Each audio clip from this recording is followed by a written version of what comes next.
비록 아무도 과거로 돌아가 새 출발을 할 수는 없지만 누구나 지금 시작해 새로운 엔딩을 만들어낼 수 있다. 칼 바드의 이 말처럼 우리에게는 오늘이라는 시간이 주어져 있습니다. 이 시간은 무한한 가능성의 시작점이라고 할 수 있을 텐데요.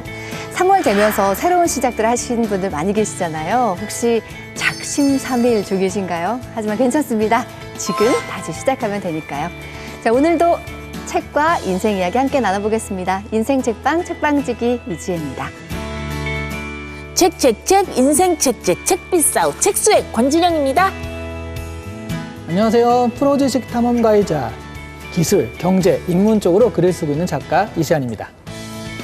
네, 익숙한 고전을 함께 읽어보는 시간입니다. 이시안의 고전 읽기. 오늘 어떤 고전 만나볼까요? 오늘은 좀 흥미진진한 이야기예요. 네. 우리가 보통 알고 있는 그 재벌 2세 로맨스 그런 이야기 있죠. 네. 그거의 원조, 그러니까 시조새 같은 작품입니다. 재벌 얘기가 재밌어. 부자 오빠 네, 얘기. 드라마로 치면 그 왜 꽃보다 남자들 그렇죠, 그렇죠. 상속자들 진짜 재밌게 봤는데. 거기에 빠지는 포인트가 그거잖아요.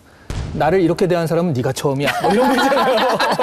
나를 막대. 그러니까. 니까짓 게 뭔데? 막 이렇게 대하니까. 나 너 좋아하니? 뭐 이런 거 있잖아요. 네. 사실 이게 요즘 드라마에서 흔히 보는 설정인데 이게 고전에서 등장을 했다고 하니까 너무 새로운데요. 진짜. 어떤 네. 고전이에요? 정말 제목은 되게 많이 들어보셨을 거예요. 제인 오스틴의 오만과 편견입니다. 와, 제목은 너무 오네. 그러니까. 네.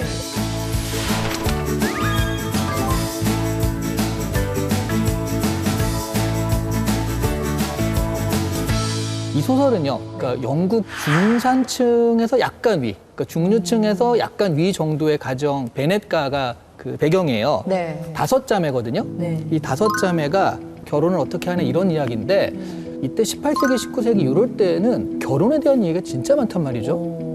그 왜 그런지 그 첫 번째 포인트로 그걸 좀 짚어드릴게요.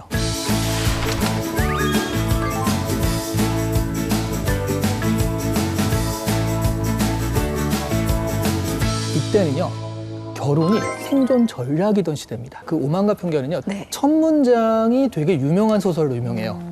상당히 많은 재산을 소유하고 있는 사람이 혼자 살고 있다면 사람들은 그에게 아내가 필요하다고 생각을 할 것이다. 더구나 그 사람이 독신이라면 어떻게 우리 딸을 연결시킬 것인가 이거부터 생각할 것이다. 이게 첫 번째 나와요. 네. 정략 결혼처럼. 뭐 그런 것처럼. 그런데 그럴 수밖에 없는 게 이게 영국의 항정 상속제도라는 게 있어요. 이 가문이 지금 재산이 10억이 있어요. 그런데 5명한테 이걸 나눠주면, 상속을 해서 나눠주면 2억이 되잖아요. 네. 근데 거기서 또 5명한테 나눠준다. 그러면은 4천만 원이 되잖아요. 네. 그러니까 한 대만 넘어가도 이게 가문의 재산이 싹 없어집니다. 그러네요. 네. 그러니까 이 가문을 지키기 위해선 어쩔 수 없이 장남한테 몰아서 상속을 해줘요.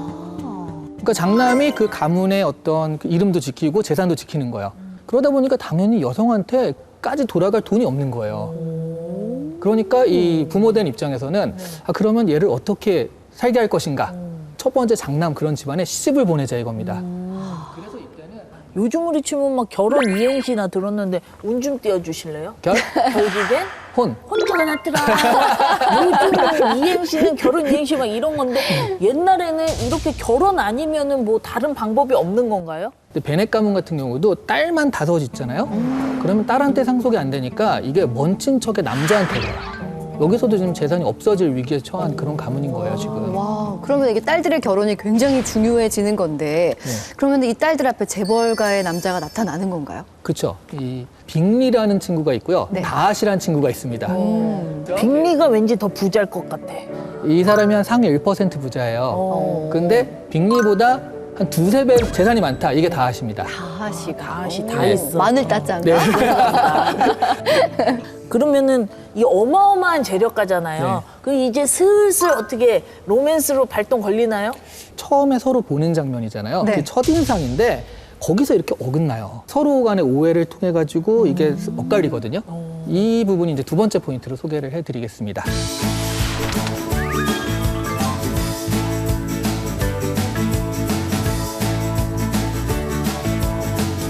첫눈에 찌리리 했던 게 아니네요. 다하시가 되게 요즘으로 치면 그 MBTI의 I예요. 내향형.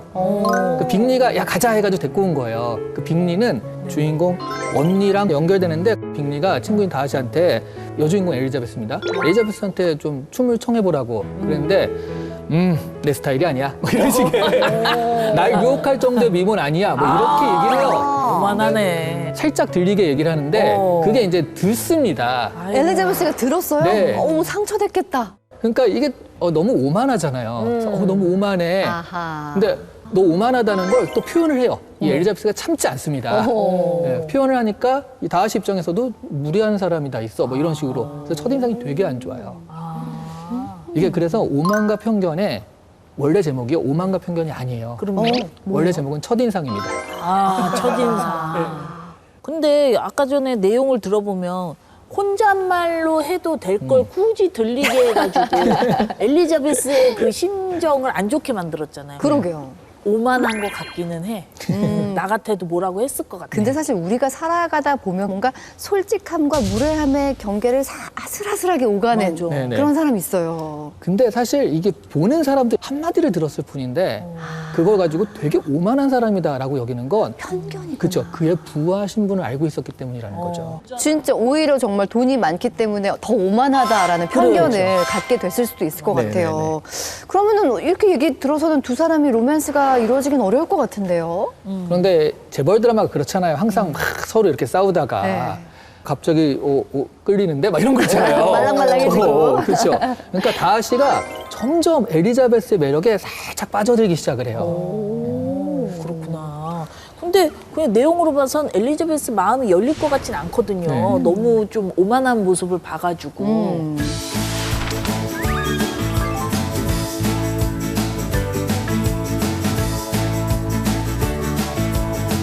엘리자베스가 진짜 독립적인 친구라 그 매력이 있거든요. 그래서 다하시가 살짝 빠져들어서 그 청혼을 합니다. 네네네. 그 엘리자베스는 아직도 그 오해가 안 풀린 상태라서 거절을 당해요. 그래서 좀 서먹한 상태가 되는데 그 친척 아주머니가 등장을 합니다. 재산 얘기했잖아요. 네. 그러니까 친척 아주머니한테도 돈이 갈 정도로 이 집은 돈이 많아요. 근데 이 여자가 들어오면 그 돈을 또 이렇게 가져가게 되는 상황이 되니까 엘리자베스를 찾아와요. 그러면서 너까짓 게 우리 조카한테 지금 이게 상대가 되냐. 떨어져라. 이렇게 얘기를 한 거예요. 네. 근데 엘리자베스가 따박따박 이렇게 하니까 이 친척 아주머니가 충격을 받고 그 조카 다하시한테 가가지고 야 세상에 걔가 그랬어 이런 식으로 또 일러요. 그 다하시가 이 얘기를 듣고 그러면 나한테 아직 마음이 있나 생각을 한 겁니다. 그리고 달려가가지고 다시 청혼을 했거든요. 그래서 이어지는 거죠. 이 책은 정말 되게 간단한 얘기예요. 그러니까 되게 오만한 사람인 줄 알았는데 내 편견이었다. 요거를 제목으로 이렇게 추격하면 이 책의 내용이 되는 겁니다. 해피엔딩이네요. 그쵸. 그래도 다행히는 해피엔딩이라. 그러니까 그 성장을 한 거잖아요, 둘 다. 네. 두 사람 다 결점이 있었지만 그 결점 안에서도 서로를 만나면서 고쳐나간다. 오만도 고쳐나가고 편견도 고쳐나갔다. 이런 뜻이네요. 네. 그러니까 옛날 얘기긴 하지만 오늘날 우리들에게 하는 얘기기도 한 것 같습니다. 우리도 누군가의 첫인상이나 뭐 조건들만 보고 그 사람을 판단하거나 내 모습은 보지 못한 채 그 사람의 문제를 좀 판단하고 있지는 않은가 하는 반성을 좀 하게 되는데요. 이런 책을 통해서 우리도 지금 이렇게 성장해 가고 있지 않나 하는 생각을 하게 됩니다. 자, 오늘은 서양 고전 오만과 편견 함께 읽어봤습니다. 이 시간의 고전 읽기 다음 시간도 기대할게요.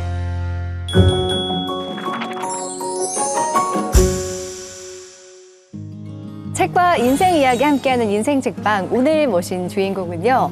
무려 20여 년간 공직의 길을 걷다가 국회로 입성하셔서 4선을 이뤄내신 입법의 고수라고 할 수 있을 것 같습니다. 국민의힘 김상은 의원님 나오셨습니다. 어서 오세요. 안녕하세요. 반갑습니다.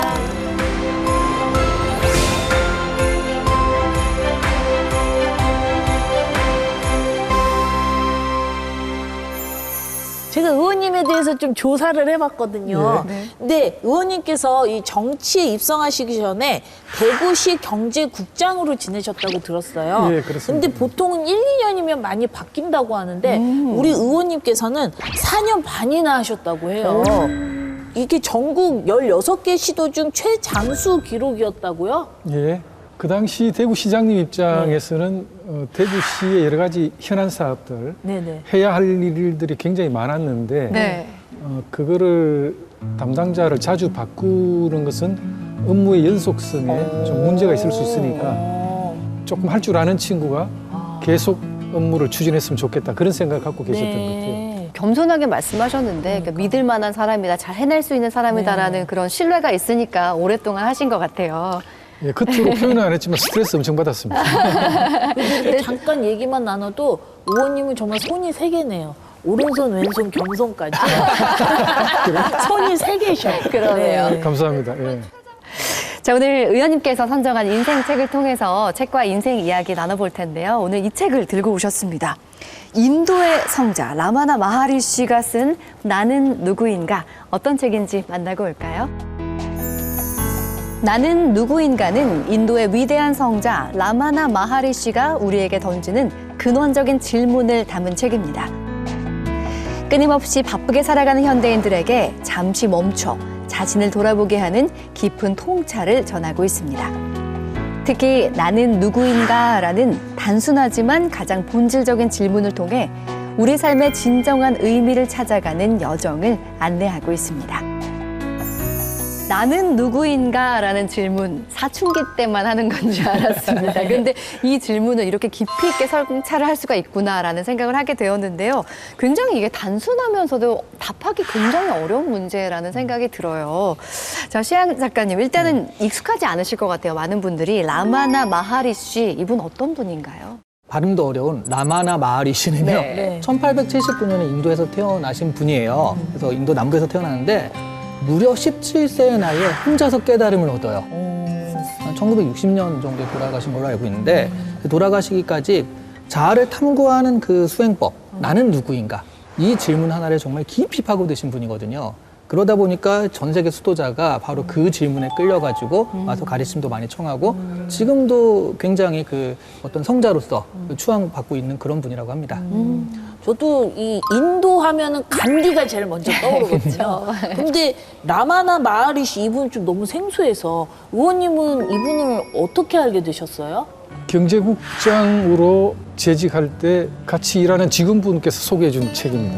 그래서 저는 이제 그 당시에 그 행정고시를 합격해서 관문에 입문을 했는데 어렵게 공부해서 합격하고 나면 인생이 계속 행복할 줄 알았어요. 그런데 직장 생활을 하다 보니까 행복하지가 않고 인간관계에서 빚어지는 내적인 갈등이라든지 또 그런 데에 대한 불안, 두려움, 걱정 이런 게 계속 마음속에서 생성이 되었기 때문에 왜 그렇지?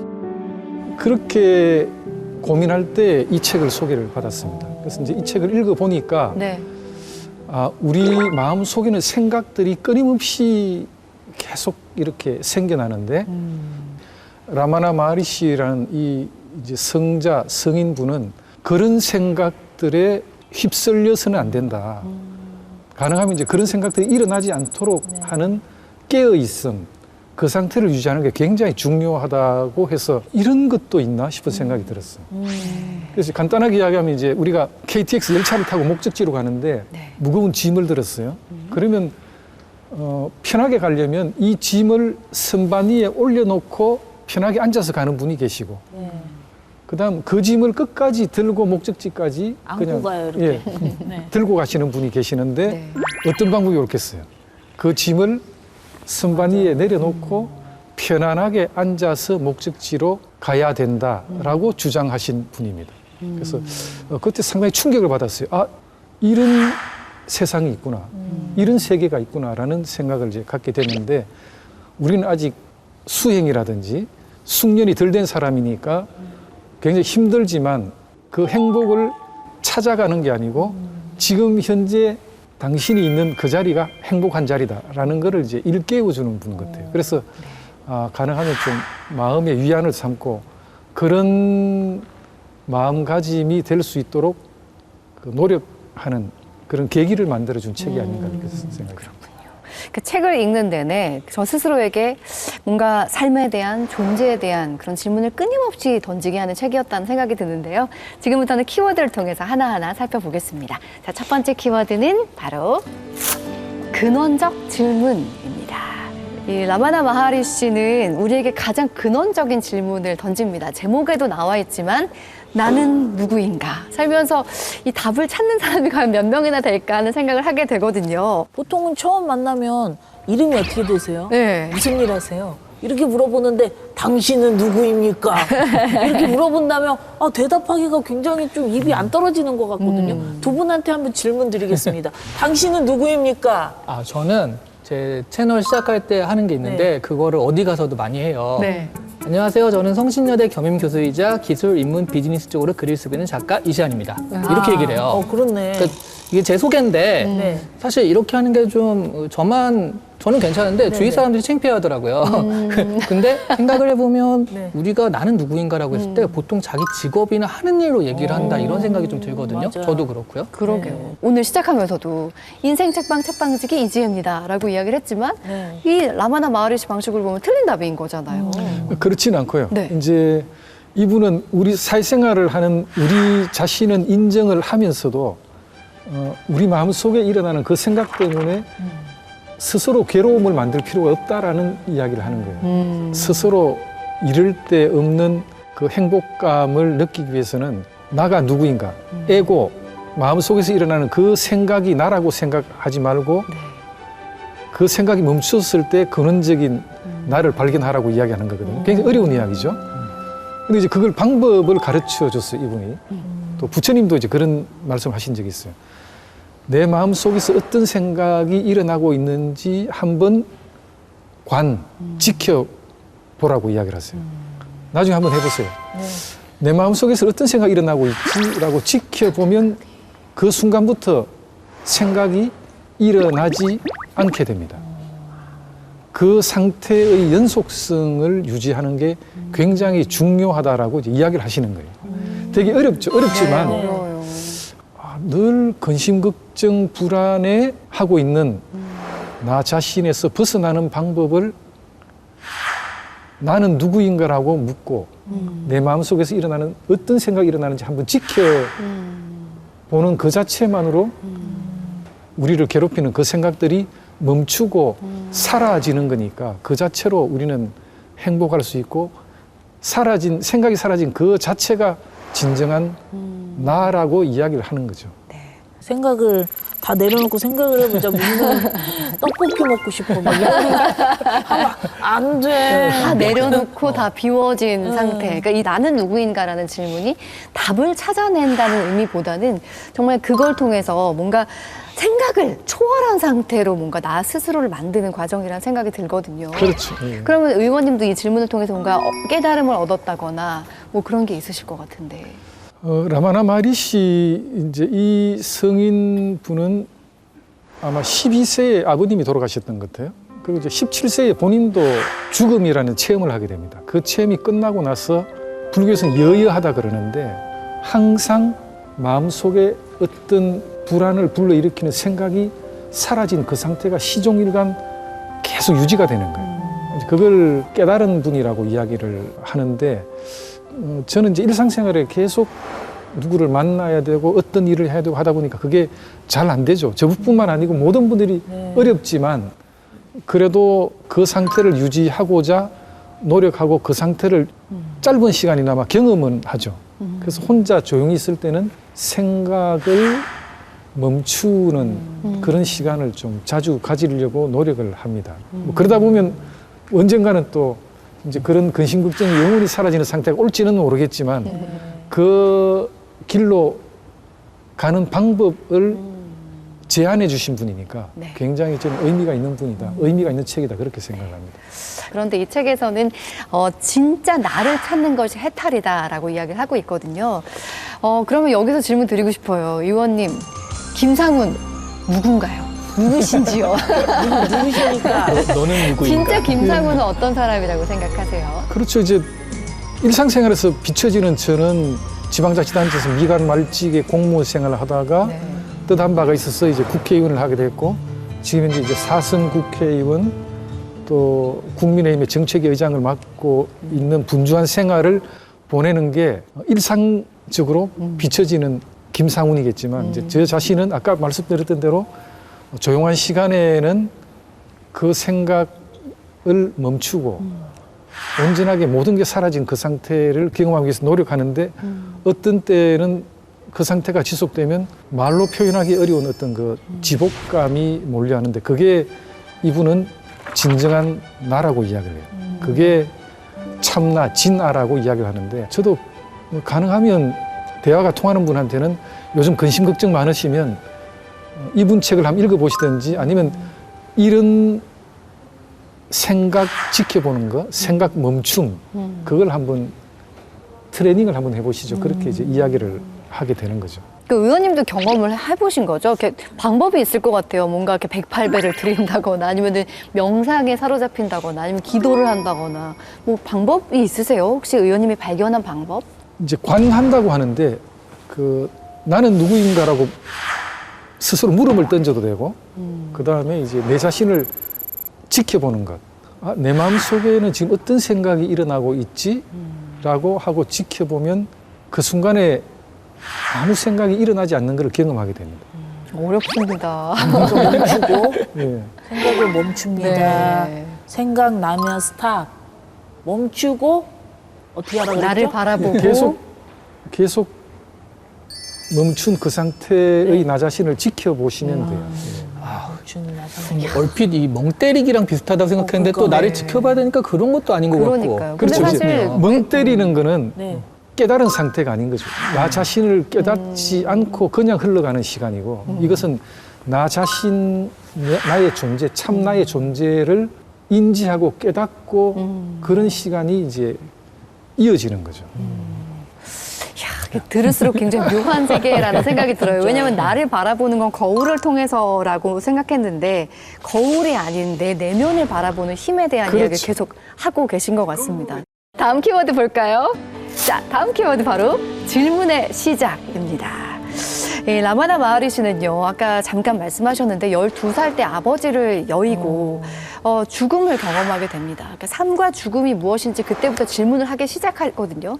12살 굉장히 어린 나이라고 할 수 있는데 이 아버지의 죽음이 단순한 어떤 죽음, 슬픔 이런 걸 넘어서 뭔가 깊은 성찰의 세계로 들어가게 하는 어떤 문이 되었다는 생각이 들더라고요.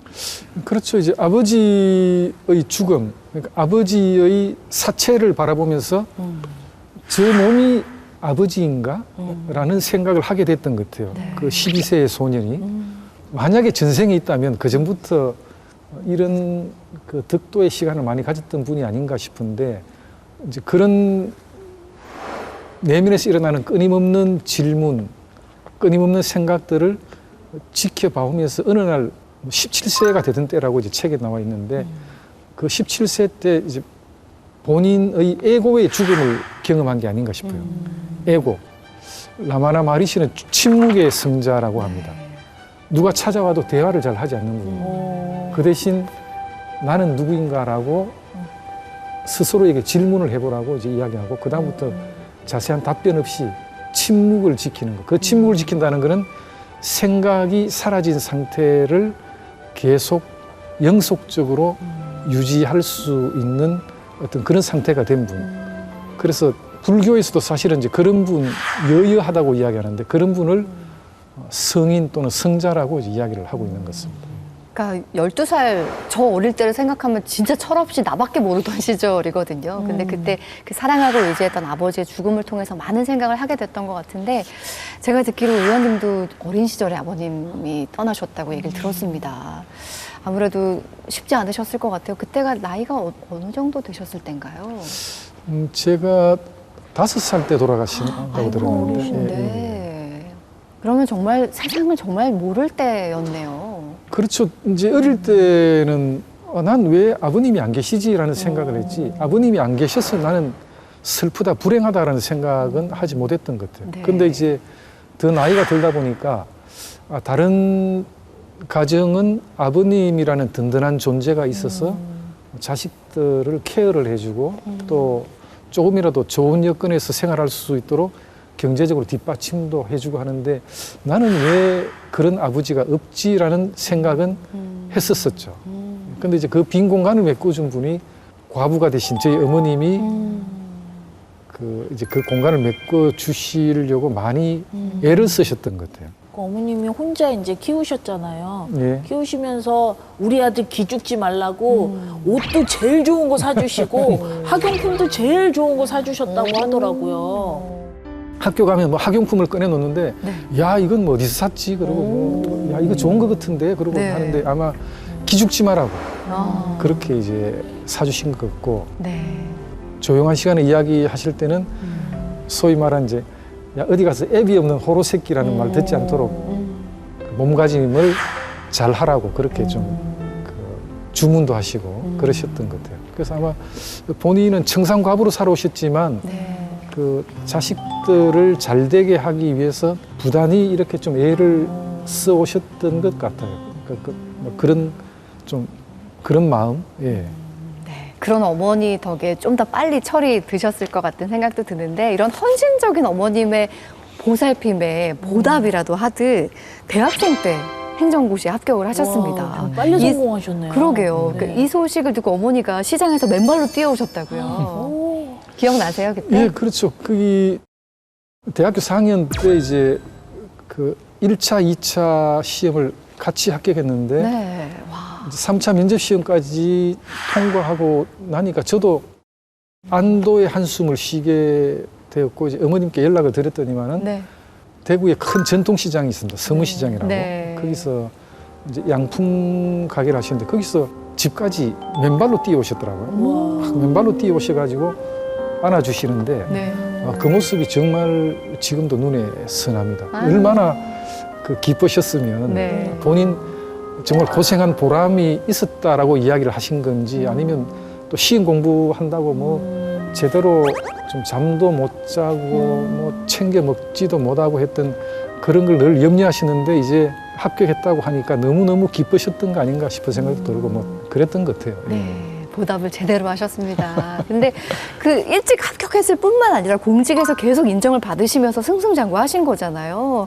어떻게 보면 어머니께 진짜 큰 자랑거리셨겠다 싶기도 한데 어느 날 갑자기 정치라는 새로운 도전을 하게 되셨습니다. 분명히 뭔가 마음속에 질문이 생겼기 때문에 이 도전하는 계기가 있었을 것 같거든요. 솔직히 말씀드리면 그때 너무 피곤했어요. 네.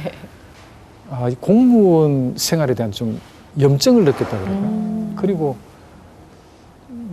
그 당시 이제 중앙부처 공무원들을 만나보니까 지역의 현실을 잘 모르는 것 같아요. 지역의 현실, 그다음 세상 돌아가는 어떤 그거에 대해서 명확하게 좀 하고 뭔가 대안을 만들다면 굉장히 와닿는 대안이 될 텐데 그게 현실과 이상간의 괴리가 생기는 거예요. 그걸 제가 이제 느끼다 보니까 그러면 내가 법을 만드는 국회의원이 된다면 내가 법을 만드는 현장에서 더 열심히 고민하고 법을 만들어낸다면 정말 많은 분들에게 보답을 할 수 있지 않을까, 더 좀 값진 생활을 할 수 있지 않을까라는 그 생각에서 이제 시작이 됐죠. 그러니까 다시 결론을 말씀드리면 첫째 너무 지쳐 있었다. 네.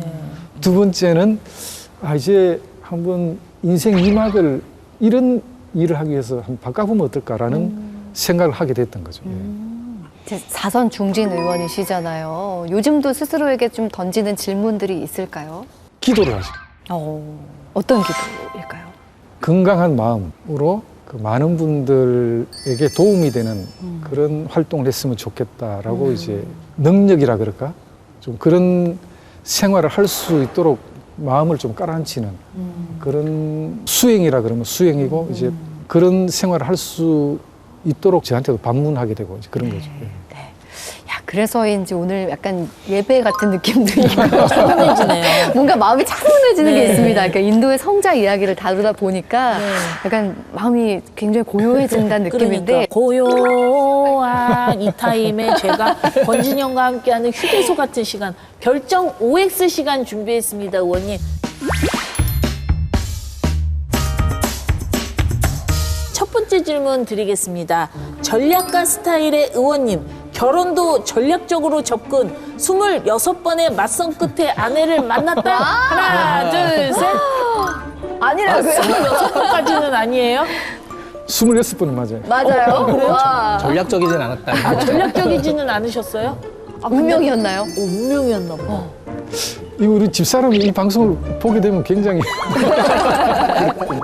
제가 이제 선을 봤는데 네. 집사람하고는 아마 4번 정도 만났던 것 같아요. 그리고 이제 저도 이제 그 결혼 상대자로서 좀 고민을 해야 되는 거 아닌가라는 생각을 하고 있었는데 어느 날 퇴근하고 집에 가니까 네. 집사람이 설거지를 하고 있더라고요. 오, 이게 뭐지? 싶어가지고. 우렁각 씨처럼. 네. 어떻게 보면 굉장히 적극적인 호감의 그러니까, 표현이었을까요? 네, 되게 좋아하셨던 네, 아내분의. 것 같아요. 이야기는 여기까지 하겠습니다. 너무 궁금한데요. 궁금하다. 오히려 아내분이 전략적이셨던 것 같아요. 그러니까. 아, 그러네요. 대단하시네요. 야, 그녀를 만나기 위해 26번의 선이 있었다. 이야. 운명이네요. 진짜 운명 같은 사랑이네요. 다음 질문 드릴게요. 46살에 얻은 늦둥이가 내 인생의 가장 큰 전환점이 되었다? 와. 하나, 둘, 셋. 이건 뭐 맞다고 해도 됐거든요. 46살의 늦둥이 너무 귀여울 것 같아요. 너무 귀하네요. 네. 네. 딸을 하나 가지고 싶어가지고 네. 이제 그렇게 했고 또 장모님께서 태몽을 꿨는데 네. 딸 꿈이라고 이야기를 하셔가지고 와. 그래서 기대를 하고 셋째를 가지게 됐는데 네. 아들이었어요. 딸 같은 아들일 것 같아요, 네. 왠지. 제가 아까 술을 자주 먹었다 그랬잖아요. 네. 네. 근데 그 집사람이 매일 술 먹고 늦게 들어가니까 조금 이렇게 서운해요. 예, 좀 우울해진 것 같아요. 오. 셋째가 태어나고부터는 전화해도 한 옥타브가 이미 올라간 목소리로 오. 술 많이 먹지 마세요. 그러고 이제 그렇게 굉장히 좀 마음이 밝아지고 막 아내분이. 그렇더라고요. 예, 예. 그래서 오. 좀 새로운 계기를 만들어 준 귀한 아들 아닌가 싶은 생각이 들어요. 아, 그 아들만 셋이신 거예요? 그렇습니다. 오. 다음 질문 드릴게요. 어린 시절 아버지의 빈자리를 겪었기에 새 아들에게만큼은 좋은 아빠가 되려고 최선을 다했다. 하나, 둘, 셋. 어? 아, 진짜요? 어머님? 뭐요? 아, 왜 최선 안 다하셨어요?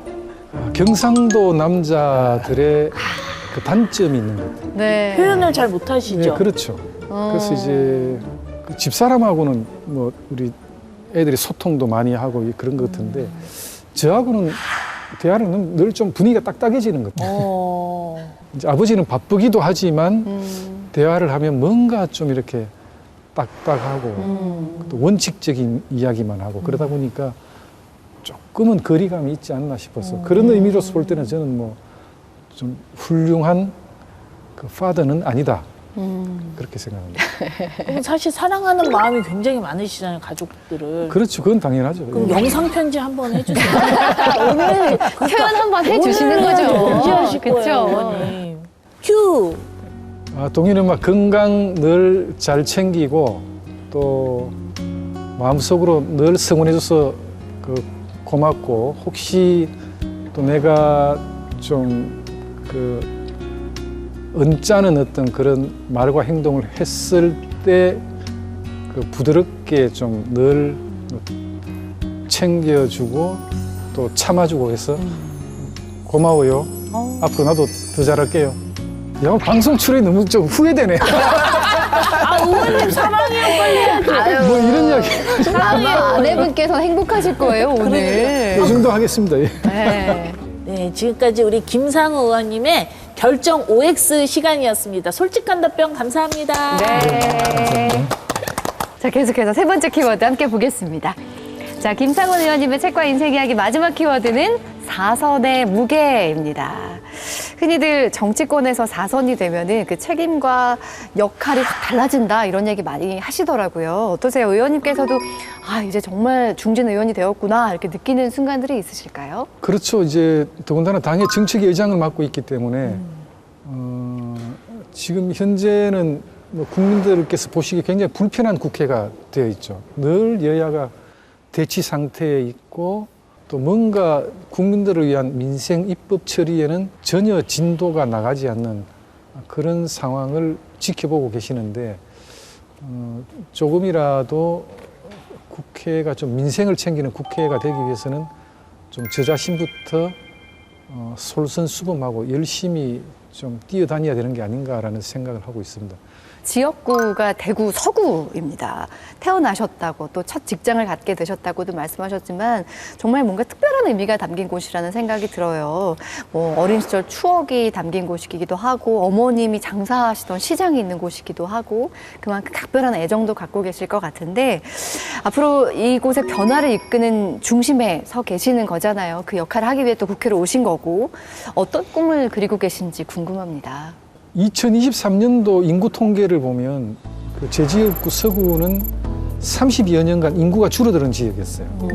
근데 23년도 인구 통계를 보면 인구가 줄어드는 전국의 90여 군데 중에 인구가 늘어난 지역으로 그렇게 기록이 되어 있습니다. 네. KTX 서대구역을 개통시키고 그다음에 유수의 건설사들이 대구 서구에는 아파트를 지으려고 하질 않았는데 왜?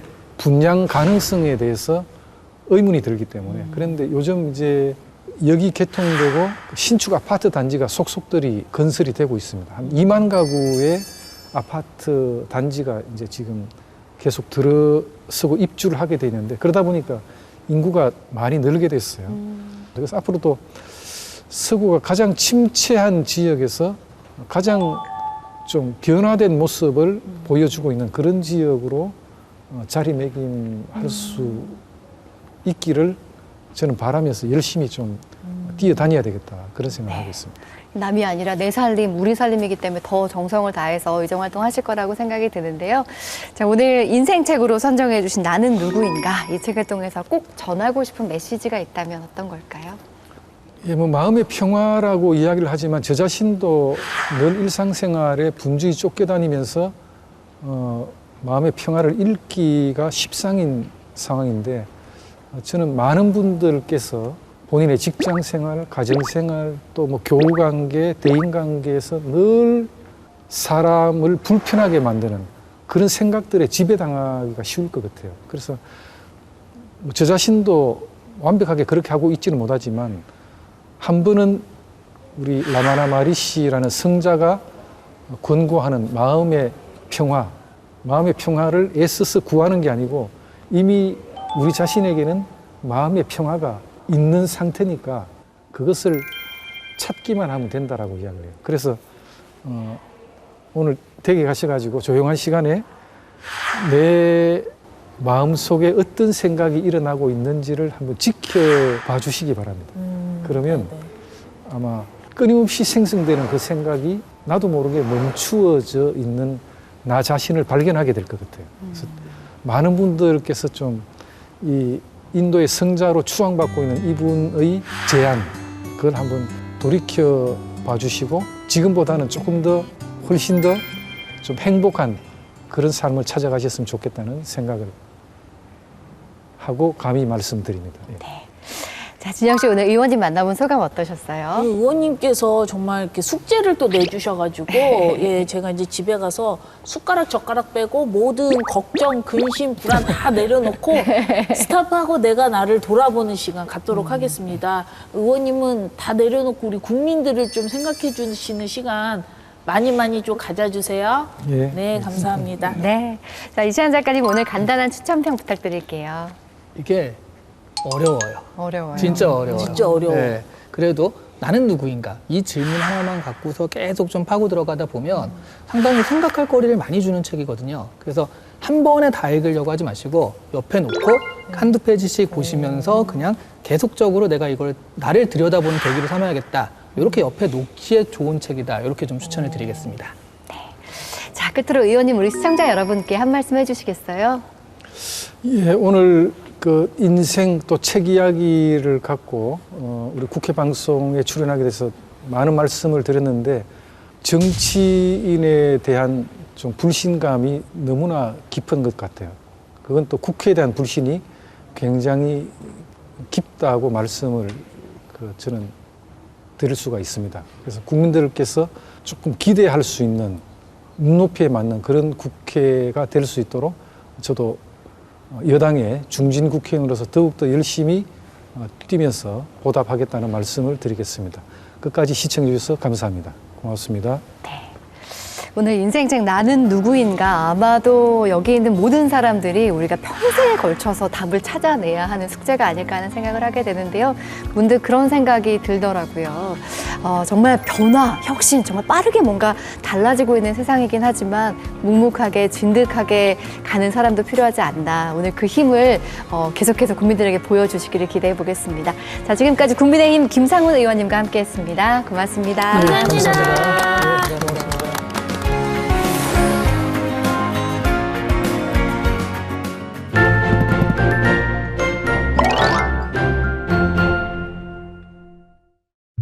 포근한 바람이 살랑이는 봄입니다.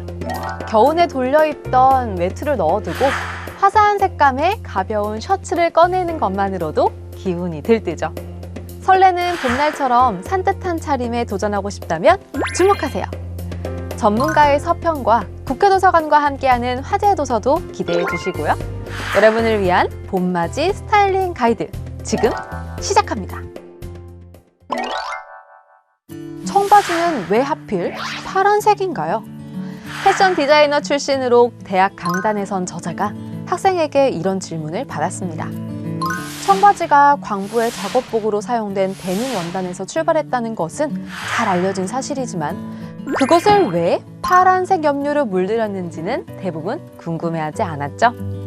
옷을 입다, 패션을 만들다는 청바지를 비롯해 줄무늬 티셔츠, 검은색 미니드레스, 밀리터리 룩 등 일상적으로 자리 잡은 패션의 역사를 한데 모았습니다. 사실 우리는 평생 옷장 앞에서 어떤 옷을 입을지 고민하고 있죠. 편안하고 나다운 옷, 때와 장소에 어울리는 옷을 고민하고 있다면 그 답이 여기 있습니다. 멋쟁이가 되고 싶다면 다른 사람의 패션을 따라하는 건 좋은 선택이 아니라고요. 대신 나만의 삶과 개성을 스타일에 녹여내야 한다고요. 오늘도 입을 옷이 없다며 옷장 앞을 서성이는 당신에게 옷을 입다, 패션을 만들다를 추천합니다. 당신에게 어울리는 색은 무엇인가요? 이 간단한 질문에 바로 대답하기는 쉽지 않죠. 빨강, 분홍, 보라 등 좋아하는 색은 많아도 실제로 즐겨 입는 컬러는 몇 되지 않아요. 대부분 옷장 속에 무난하게 입을 수 있다는 이유로 흰색과 검정색 옷들만 수두룩한 게 현실이거든요. 하지만 생김새가 각기 다르듯 우리 모두에겐 자신만의 퍼스널 컬러가 있기 마련인데요. 누군가는 화사한 노랑이 어려운 색깔이라면 누군가에게는 그 노랑이 화사함을 표현할 수 있는 색깔이 됩니다. 나에게 딱 맞는 컬러 진단부터 스타일링과 메이크업, 골격 이미지 분석까지 단 한 권으로 끝낼 수 있답니다. 한때 무채색인 옷만 고집해 달마티안이라는 별명이 있었다는 저자. 자신의 퍼스널 컬러를 알게 된 후 맞춤형 꾸밈으로 생기 있어 보인다는 이야기를 매일 듣는다는데요.